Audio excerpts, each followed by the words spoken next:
মধ্য কলকাতার Prince street, Bentinck street এবং সংলগ্ন এলাকার অটোমোবাইল স্পেয়ার পার্টস ব্যবসায়ীদের দীর্ঘদিনের পার্কিং সমস্যা ও বিভিন্ন ধরনের হয়রানির প্রতিবাদে রাস্তায় নামল ক্যালকাটা মোটর ডিলার্স অ্যাসোসিয়েশন বা সিএমডিএ।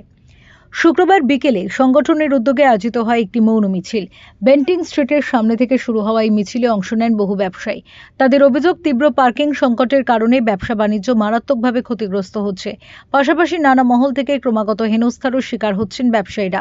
সিএমডিএর ট্রেড অ্যান্ড প্রজেক্ট সাব কমিটির চেয়ারপারসন রীতা মিত্র জানান, ক্রেতা ও বিক্রেতাদের স্বার্থে পার্কিং সমস্যার স্থায়ী সমাধান অত্যন্ত জরুরি। প্রশাসন দ্রুত পদক্ষেপ না করলে আগামী দিনে ব্যবসা পরিচালনা আরও কঠিন হয়ে উঠবে বলেও আশঙ্কা প্রকাশ করেছেন ব্যবসায়ীরা। আসলে কি, আমরা ক্যালকাটা মোটর ডিলার অ্যাসোসিয়েশনের মেম্বার। আমাদের প্রায় 800 মেম্বার আছে ইন অ্যান্ড অ্যারাউন্ড কলকাতা। আর এই সেন্ট্রাল মার্কেটে আমাদের মোটর পার্টস, স্পেয়ার পার্টসের আমাদের দোকান আছে।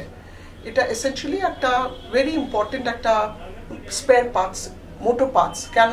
কারণ এখানে আমরা বিভিন্ন এমার্জেন্সি সার্ভিসেসকে কেটার করি। অ্যাম্বুলেন্সেস, পুলিশ জিপ, ডিফেন্স, এগুলো মোটর পার্টস যে স্পেয়ার পার্টস লাগে সেগুলো আমরা এখানে বিক্রি করি। এখন প্রবলেম হচ্ছে কি, আমাদের এটা বহু পুরনো অ্যাসোসিয়েশন, 77 ইয়ার্সের, প্রায় 77 ইয়ার্সের অ্যাসোসিয়েশন।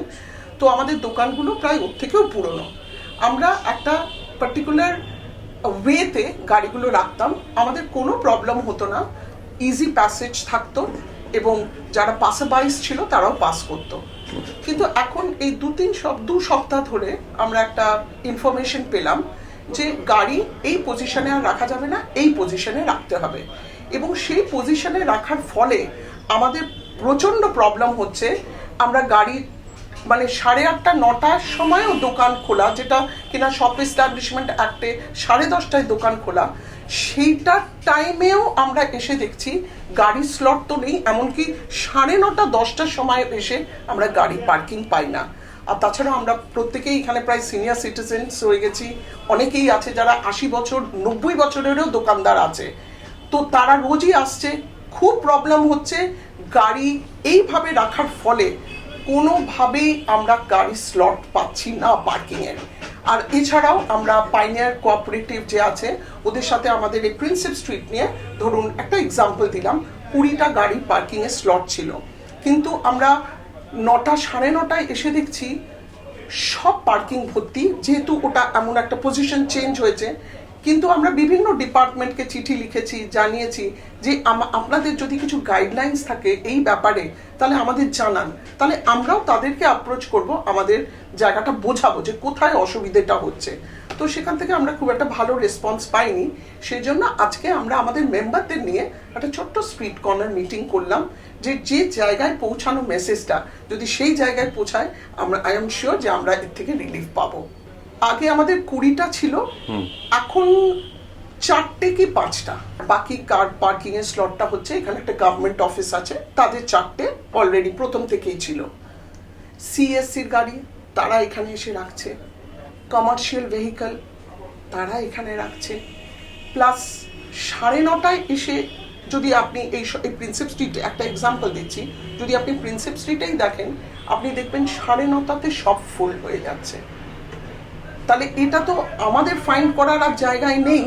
তবে হ্যাঁ, জায়গা নিশ্চয়ই কমেছে, কারণ একটা প্যারালালি গাড়ি রাখা আর একটা ব্যাক টু গাড়ি রাখা, ব্যাক টু কার্ভ গাড়ি রাখার ভেতরে অনেকটা স্পেস প্যারালালি খেয়ে নিচ্ছে, এটাও একটা ব্যাপার। আজ ম্যাক্সিমাম হয়তো আমরা সিএমডি এর 4টে থেকে 5টা গাড়ি রাখতে পারছি। আমরা যে জায়গায় ছিলাম এতদিন ধরে, যে জায়গায় ছিলাম ব্যাক টু কার্ভ, যদি সেটাই হয় আমাদের এটা একটা সলিউশন হবে, এটাই সলিউশন। এছাড়া আর ইনফ্যাক্ট আমাদের দেখলাম যে অনারেবল ডেপুটি সিএম ম্যাডাম বলেছেন যে দুধারে গাড়ি পার্কিং চলবে না। একদম আমরা ল অ্যাবাইডিং সিটিজেন্স, আমরা এটা মানছি, আমরা দুধারে গাড়ি পার্কিং করছি না। আর হচ্ছে কারোর কোনো অসুবিধে যা না হয় সেটা আমরা দেখছি, কারণ এখানে গাড়ি প্রত্যেকটা সময় যে যাতায়াত করবে, এসেনশিয়াল আইটেমস নিতে আসছে তাদের, প্লাস যারা পেডেস্ট্রিয়ানস যাচ্ছে তাদের কোনো রকম আমরা অসুবিধে করছি না। ইনফ্যাক্ট আজকেও যে আমাদের স্ট্রিট কর্নার একটা 40-50 জনের যে গ্যাদারিং হলো, সব ট্রাফিকও মুভমেন্ট হয়েছে, সব লোকও গেছে, আপনি সেই ছবিগুলো দেখলেও বুঝতে পারবেন। আমরা ল অ্যাবাইডিং সিটিজেন্স, আমরা মানতে চাইছি আইনটা, কিন্তু আমাদের যে মানে যে প্রবলেমটা হচ্ছে সেটা বলার প্ল্যাটফর্ম আজকে আমরা একটু খুঁজে পেলাম। Bureau report, channel 10।